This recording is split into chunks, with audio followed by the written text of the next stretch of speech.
How to use reverse discharge. Connect source battery to port A to discharge, enter charge settings. Choose reverse discharge mode.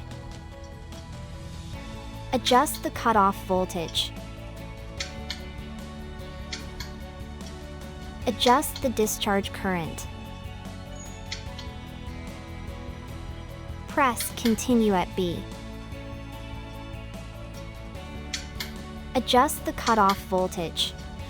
Adjust the charge current. Press the Start button to begin reverse discharge.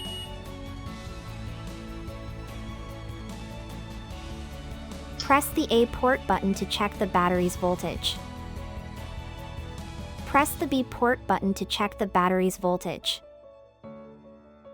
Press the port button to return to the charging interface.